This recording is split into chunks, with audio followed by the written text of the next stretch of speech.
Thank you all for being here. We're going to start off with introductions here in just a moment. But this is our work from home event, what you need to know and which companies are hiring from work from home positions right now. I'm James Blake. I'm the executive director of Trans Matters Now, and I've been in LGBTQ outreach and program management capacity for the last 7 years, and majority of that has been in a remote work from home capacity. And I'll pass it off to Charnice. Hello, everyone. I'm Charnice Jones, and I have been with TMN for about 2 years now in a work from home capacity, as well as I have a full-time job that I work from home as well. And my pronouns are she, her. Hi, team. I'm Megan. I've been with TMN about a year and a half remotely, and I am also an HR manager and recruiter at a fully remote company. Nice. Thank y'all so much for being here. I appreciate it so much. Well, let's get started. So today's objectives are work from home and home environment and office requirements, work from home etiquette, what management expects from employees, what human resources expects from employees, professionalism, privacy, and confidentiality, how companies oversee the performance of work from home employees, work from home jobs currently available, which companies still have multiple work from home options, where to look and apply, the work from home hiring and interview process. And we even have a resource packet available at bit.ly/WFH work from home -RP resource packet. So up first, we have work environment and home office requirements. So this may include a lot of the requirements and policies for working from home, such as a minimum number of years with a company. They may offer that as an option for those that have been with the company for several years. Also, a satisfactory performance record. Oftentimes, work from home options are opened up to employees who have maintained a good record with the company, have been there a number of years, and shown that they are self-motivated and can have good organizational and time management skills and the ability to use technology effectively. Timekeeping and hourly reporting, just due to remote working hours being more flexible. So timekeeping can get a little more complicated, but oftentimes I see employers a lot of times that are using trackers like online timesheets, resources like Paycom, and other apps that can track hours, and you can log in and log out when you're actually doing your work. Many remote managers do use those time clock softwares, though, that ensure that offsite employees are putting in those expected hours. Also, work hours at traditional offices tend to function on a 9-to-5 basis, where virtual office hours really vary depending upon the employer. Some organizations prefer employers to stick to a set schedule, while others really adopt that, like, work whenever, just as long as you get your work done, as long as you put your hours in. Oftentimes you see a lot of that in a work from home environment. Okay. So communication guidelines for remote collaboration. A lot of times you'll be online doing like Zoom meetings or Microsoft Teams meetings or Google Meets. A lot of that online interaction happening, but communication is definitely key. Keeping in contact with other employees as well as your supervisors is definitely a big one. Online conversations allow the employees to ask questions, give updates, brainstorm ideas from entirely different buildings. I know, like where I work, I get to do a hybrid option. So I can work some hours from home and some hours in the office, but we have several locations. So that the more remote time gives me time to either go to those locations, check out what they're doing, collaborate for different projects, or meet with them virtually as well. So technology usage, if your remote employees use company laptops or other employee or owned equipment at home, for instance, like I have a work phone and a work computer that I get to take home with me for work when I'm remote. Just basically remember there are rules for technology use. The standards for appropriate use can vary company to company, but for instance, like you might not want to use your employee computer for binging Netflix and stuff like that. Even off hours, it's just preferred most of the time. It's preferred that staff use your own computer and just strictly use like a work laptop for work purposes. Security protocols. Cybersecurity is a really big concern, especially in virtual spaces within your remote work policy. You should really outline like security protocols to really ensure that all organization data, all client information, and even employee data remain secure and confidential. There's no like true way to confirm 100% that everything's secure, but things like ensuring you're not sharing your Wi-Fi connection. Also, you may want to run like a VPN. My job requires the use of a Cisco VPN set up on my laptop and then my desktop at work so that we're more protected for our clients' information to remain confidential. Charnice, you're up next if you don't mind. No problem. Approval procedure, find out the procedure for requesting time off. Your company might require staff to submit a written request at least 24 hours in advance. Employees should know who to ask for approval and whether any manager or any other departments need to be CC'd. Expenses. To make a professional purchase, teammates will probably send a message or an email, which takes time to answer. The employee may be on a tight buying deadline. So, you should find out if items such as office furniture, meals, subscriptions, or mileage are recoverable cost. Some companies even supplement internet or phone bill payments for telecommunications. You should also explain the expense. How fast should my internet be to work from home? You want at least 10, I've never known what that is. Is it megabytes? Yeah. Megabytes per second. Oh, sorry, James. You would know better. Of download speed and 1 megabyte of upload speed of a designated internet bandwidth for each person working from home. That's enough internet speed to allow for a couple of different connections at the same time without interruption. And there's a website there that you can go and test your speed there. This is a good website to use to test your home internet speed to ensure that you have the speed requirements for working from home. Awesome. Megan, if you don't mind. Of course. So I work as an HR manager at a remote company.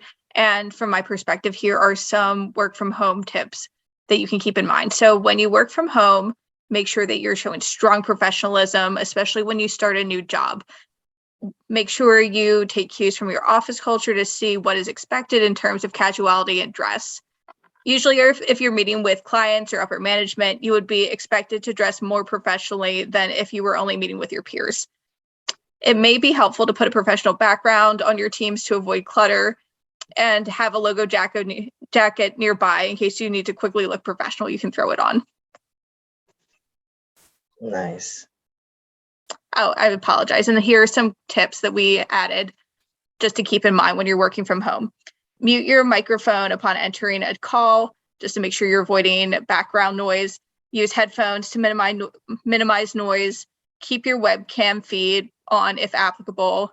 Broadcast from a clean space or use a neutral background. Be on time for the meeting. Communicate effectively. Participate by making yourself available. Set expectations. Make sure you take part in online conferences.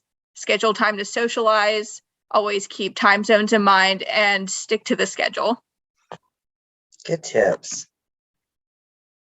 All right, one more, Megan. All right, so here we're talking a little bit about what management and HR expects of you.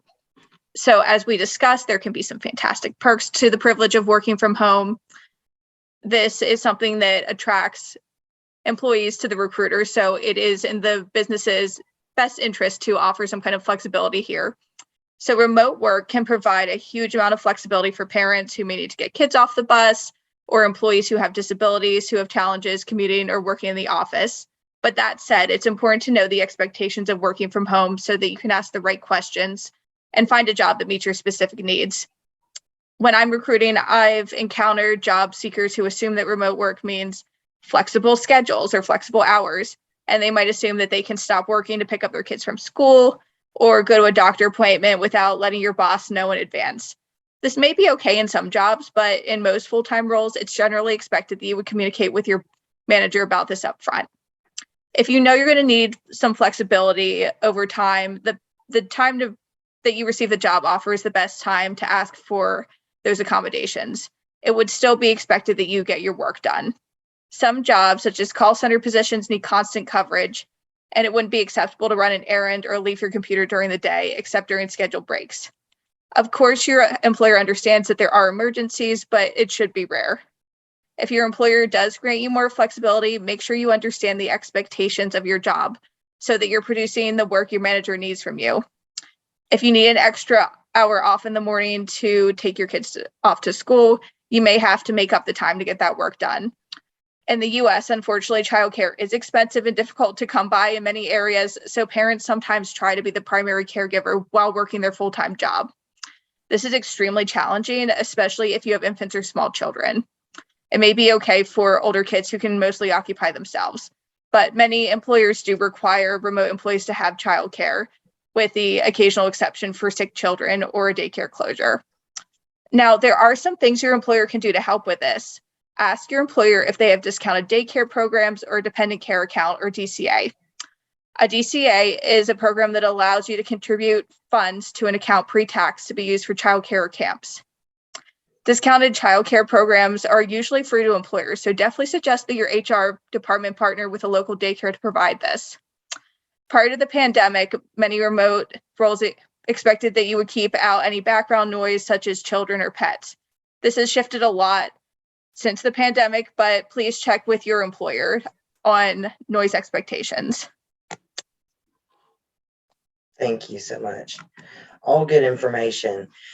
So let's talk a little bit about the ways that the boss keeps tabs on work from home employees. There are a few different ways that employers can keep an eye on what the employees are doing, such as remote desktop access, which is where your employer can see your entire desktop, the files that you access, the software you're running, the apps that you have on your laptop or desktop. Also, tracking apps, so it monitors like your web page that you visited, any of them, and then what computer programs are used during the computer use. Some even have features that what you've printed, what you've accessed, and the time that you spent on each of those platforms. Also, keystroke monitors is another one. It monitors what is actually being typed on the computer and how many strokes you're typing per minute. So like if you were someone that was doing drafts or doing copy, such as like an editor or others that are involved in the writing, online writing, a lot of times monitors, that is monitored use with the keystroke monitors. So work from home jobs that are available right now. This is available too in the resource packet. I dropped that into the chat. That link there is for you to access this information. You can click on all of the links and they will redirect you to the appropriate page. Mission Wired is hiring for 5 remote roles right now. All of those jobs start out at $50,000 and go upwards to $75,000 a year. Meta Lab is hiring for 3 different roles. Redesign Health also hiring work from home, 6 roles. Now, Elevance Health is hiring a lot of roles. This is previously Anthem Health. They rebranded, changes their name, but that's the same company. They're hiring for over 1,200 roles across the United States. A lot of states are included in that. GE Appliances is hiring numerous customer service representatives that are all work from home. Prudential is also hiring. multiple customer service professionals as well. Coalition Technology is hiring for 28 roles, and all those jobs are from $15 to $50 an hour. So significant pay there. So again, all of these are available on that work from home resource packet that I dropped into the chat. Also, these are companies that still have a lot of work from home options, such as Quora, Twitter, Shopify, Slack, Spotify, Square, Upwork, Zillow, Tata Steel, and Facebook Meta. Oh, sorry, Charlize, that was totally supposed to you. But Charlize, the next one. Where to find work from home jobs online? Top 40 work from home companies according to Indeed.com. A list of companies opting for permanent and hybrid work from home. LGBTQ remotely. LGBTQ work from home jobs. Rat Race Rebellion, directory of remote jobs. LGBTQ friendly companies with remote work. Find work from home LGBTQ inclusive jobs on diversityjobs.com. Yeah, those are all great places, especially the LGBTQ remotely. That one right there has a lot of work from home jobs from all across the nation, and they're specific to LGBTQ inclusive companies. Megan.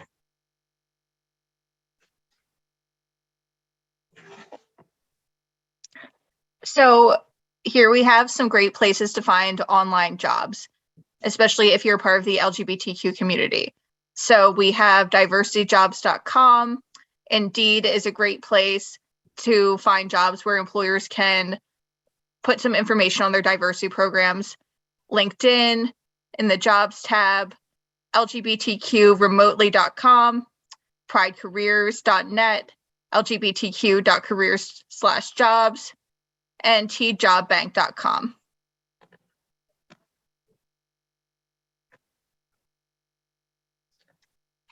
All right. So applying to online jobs, this is an introduction to online job applications, sections of the job application that you will see, tips for getting started, and then completing an online application. So online job applications, they're very similar to what you would see in person, but oftentimes they go a little bit more in depth. But a job application is a form that you fill out to apply for a job. And although some companies may still use those paper applications, most companies are now requiring you to complete that job application online using a computer, tablet, or smartphone. So today we'll help you prepare for when you want to apply for a job online. A lot of the sections are the same in online applications. Some of those sections include like work experience or employment history, days and hours that you may be available to work, your education background, the position that you're applying for, a list of references, legal questions such as do you have a disability, are you a veteran, stuff like that, date that you're available to start working. Tips for getting started. You do want to prepare and gather all the information that you need. If you need contact information for old employers, you'll want to have that prepared. If you need to, get any other information that the company is asking for, and just follow those instructions on the application really carefully, and allow for at least an hour when filling out the online applications, because you might have 10 years of job experience that you need to plug into that as well. So don't lie or include false information, and please make sure to check your spelling for any typos or errors. You want to make sure that going into the application, it looks good. Charnice? Completing an online application. Start by reading the job description thoroughly to ensure you're a good fit. When applying to a job, you may be asked to include a resume and a cover letter. Identify keywords from job description to use in your resume and cover letter. The application, resume, and cover letter is the first impression. Be sure to include your past work experience and educational background. Complete all fields of the application. Review all sections and information before submitting application. Absolutely. All right, Megan, would you like to talk about the hiring process, since that's what you do? Absolutely. So after applying to remote jobs, many employers will contact you by email or mail. Give them a few days. You don't need to follow up right away. They will get back to you. Work from home employers often use phone and video platforms for interviewing, but some still prefer in-person interviews. Often employers will communicate through the job site you applied through. Once you have an interview time confirmed, you'll want to ensure how the interview is taking place, whether it is in person, video meeting, or via a phone call. Keep in mind that some employers may require a lengthy hiring process involving multiple interviews and possibly even group or team interviews or a series of one-on-ones with several people. Definitely communicate with the hiring staff throughout the process, but please do not bother them. They will definitely get back to you if they want to hire you. Good point. So does anyone have questions we can answer about any of the topics covered today?